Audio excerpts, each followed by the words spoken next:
El tractorista nocturno. Capítulo 4. El engaño del reloj. La estación de policía amanecía con un olor denso a café recalentado y papeles viejos. El comisario Ernesto Mendoza llevaba despierto desde mucho antes de que el sol pintara de naranja los cerros. Había pasado la madrugada revisando fotografías, dictámenes forenses y croquis del campo del Tamarindo, como si los huesos pudieran responderle desde el silencio.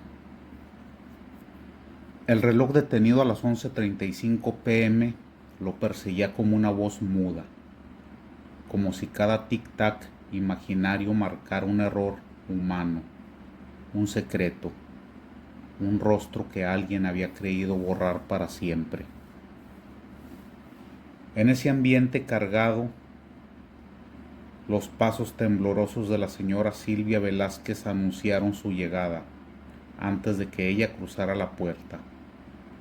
Dos agentes se apartaron instintivamente al verla. Había un respeto implícito hacia quienes venían buscando respuestas que tal vez dolían más que la incertidumbre. Silvia entró con las manos entrelazadas sobre el pecho. Traía una blusa negra y el cabello recogido en un moño apresurado. Se notaba que no había dormido bien en meses, o tal vez en años. 1 año y medio, para ser exactos. Pardo la guió hasta la oficina de Mendoza. Cuando vio las fotos sobre la mesa, el reloj con el cristal roto, el sombrero con la insignia de obras públicas y el celular corroído, el llanto no fue explosivo, fue silencioso, profundo, como si su interior se hiciera pedazos sin dejar que su voz saliera. Silvia, con un hilo de voz: ese reloj se lo regalé por nuestro aniversario número 12. Tenía la mala costumbre de romper los relojes, pero ese lo cuidaba, no se lo quitaba ni para dormir. Mendoza sintió. Sabía que no era momento de interrumpirla. Y ese sombrero, continuó ella, lo usaba siempre que iba a las obras. Le molestaba el sol. Decía que los ingenieros también se queman, aunque trabajen en las sombras. Una frase que, en ese momento, pareció más profética que casual. El comisario respiró hondo. Señora Silvia, sé que esto es difícil, pero necesito preguntarle algo importante. Su esposo le comentó si tenía problemas con alguien, si recibía presiones. Silvia bajó la mirada. Ramiro era muy recto, demasiado, tal vez. Me dijo que el proyecto de urbanización El Paraíso estaba lleno de irregularidades, que usaban cemento de baja calidad, que habían reducido el grosor de los cimientos, que había pagos sin justificar. Él no quería firmar la autorización final. Mendoza: ¿y se lo dijo a alguien más? No, solo a mí, pero estaba preocupado. Dijo que el contratista, un tal Vargas, estaba desesperado por inaugurar antes de tiempo, que alguien iba a salir perdiendo si no cooperaba. La palabra cooperar le había helado la sangre al comisario desde el primer día que escuchó la historia. Silvia tragó saliva antes de continuar. La noche que desapareció, me despertó para avisarme que iba a la obra a inspeccionar los cimientos, a escondidas. Si espero a que haya gente, seguro habrán acomodado todo para que pasen las pruebas, me dijo. Mendoza cerró los ojos por un segundo. El paraíso. ¿Cuántos infiernos se han construido con ese nombre? En la pared detrás de él, el gran mapa del municipio de San Miguel mostraba la zona de El Paraíso, como un rectángulo amarillo que apenas 2 kilómetros del campo donde Joaquín había pasado la reja del arado por encima de un cadáver. Todo encajaba, demasiado, pensó Mendoza. A veces la verdad es tan evidente que huele a trampa. Gracias, señora Silvia. Le prometo algo, dijo él.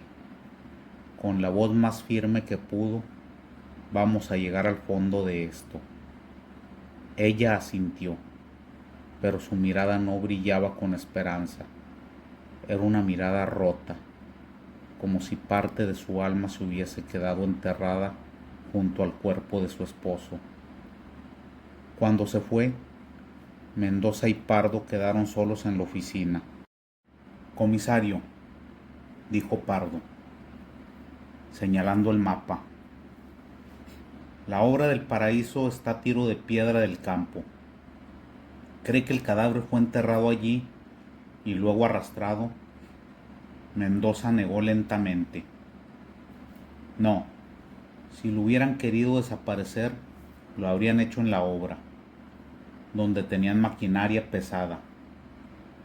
¿Por qué enterrarlo al lado, en medio del cultivo de otro dueño? Pardo frunció el ceño. Para inculpar al contratista. No, Mendoza murmuró. Esto no fue un intento de encubrimiento perfecto. Fue un entierro improvisado, desigual, rápido. El asesino no tuvo tiempo, ni luz, ni herramientas. El silencio se hizo pesado. Afuera el amanecer apenas clareaba. El estacionamiento llenando de una luz azulosa las patrullas alineadas. Pardo se rascó la nuca. Comisario, ¿y si no fue Vargas? Mendoza lo miró de reojo. Nunca dije que Vargas fuera el asesino. Solo dije que era el primero en la fila de sospechosos. Él también pudo haber tenido a alguien vigilando la zona. ¿Un cómplice?, preguntó Pardo. ¿O un subordinado que actuó sin avisar? O peor, alguien dentro del propio municipio que se enteró de que el ingeniero iba a destapar irregularidades. Mendoza golpeó suavemente la mesa con el dedo índice. Pero hay algo más. ¿Qué, comisario? El reloj detenido a las 11:35. Es una marca de tiempo perfecta, demasiado perfecta. Mendoza bajó la voz. Pero los relojes no se detienen por arte de magia. Solo se detienen cuando reciben un impacto fuerte. El golpe lo mató y detuvo su tiempo. Pardo murmuró. ¿Y el celular? La llamada a las 11:34, exacto. Mendoza se levantó. El ingeniero estaba vivo esa noche. Vio algo que no debía. Intentó pedir ayuda y alguien que llevaba un sombrero con la insignia oficial, alguien que él conocía, o al menos no temía acercarse lo suficiente, lo interceptó. El comisario tomó sus llaves. Vamos al campo otra vez. Necesito ver ese lugar, a la luz del día.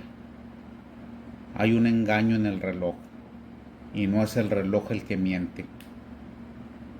Es lo que nos quiere decir quién lo silenció. El campo del Tamarindo se extendía como un mar de tierra oscura y líneas de arado que parecían cicatrices. Joaquín estaba allí, apoyado en su tractor, observando el punto donde había sentido el golpe sordo. Comisario, saludó nervioso. Si necesita que pase otra vez la pala, nomás avise. Mendoza miró el enorme John Deere 9000. Sus cuchillas brillaban a pesar de la tierra seca, pegada en los bordes. Esa máquina tenía fuerza para levantar secretos que habían dormido 1 año y medio bajo tierra. Gracias, Joaquín, pero hoy solo quiero revisar una cosa, dijo Mendoza, caminando hacia el surco del hallazgo. Pardo lo siguió. El comisario se agachó, tomó un puñado de tierra y la dejó caer entre sus dedos. Pardo, mírelo bien, señaló la profundidad del surco. El cuerpo estaba apenas 30 centímetros, muy superficial para hacer un entierro deliberado. Esto lo hicieron con prisa y en la oscuridad. Pardo, ¿entonces cree que el asesino ni siquiera planeó dónde enterrarlo? No, y ahí está el engaño del reloj, murmuró Mendoza. El asesino no tuvo tiempo de esconder nada más, ni armas, ni objetos personales, ni huellas de arrastre que no pudieran confundirse con las marcas de la tierra. Pardo abrió los ojos. Comisario. Y sí, exacto. Mendoza se levantó con gesto serio. El reloj nos dio la hora, el celular, el destinatario de la llamada y el sombrero. El uniforme del traidor. Pero lo que el asesino no pudo esconder fue el miedo. Mendoza miró hacia la obra del paraíso, visible a lo lejos, como una mancha de concreto sin terminar.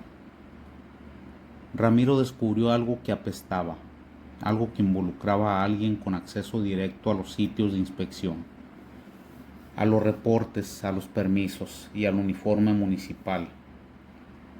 Pardo tragó saliva.